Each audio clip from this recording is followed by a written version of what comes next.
Ziur, geroz eta gehiago erabiltzen duzula zure smartphonea edo zertarako. Pentsatu alduzu horrek ekar ditzakeen arriskuetan? Ohiko mehatxuetako bat phishinga da. Ba al dakizu zer den? Iruzur mota bat da, zure informazio konfidentziala lortzea helburu duena. Adibidez, zure kontuetako pasaitzak edo kreditu txartelen zenbakia. Horretarako, itxura ofiziala duen mezu bat bidaltzen dizute konfidantzazko enpresa edo pertsona bat direla esanez.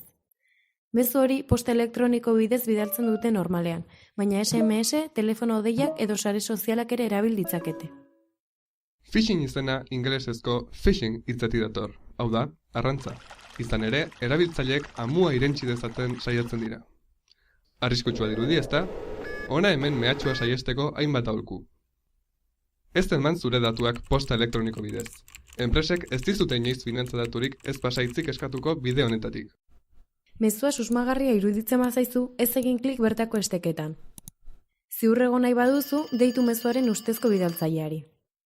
Ofiziala dela uste duzun orri batean sartzen bazara, egiaztatu helbidearen hasieran HTTPS jartzen duela, eta ondoan kandadu itxi bat dagoela. Ziurtatu bisitatu nahi duzun web orriaren helbidea zuzen idatzi duzula. Helbide ezagunenei letraren bat aldatuz jendea engainatzen saiatzen baitira. Phishingaren biktima izan zarela uste baduzu, zure pasaitz guztiak berehala aldatu eta jar zaitez harremanetan benetako enpresa edo erakundearekin. Orain, garbi daukazu, ezta? Argi ibili, ez irentsi amua.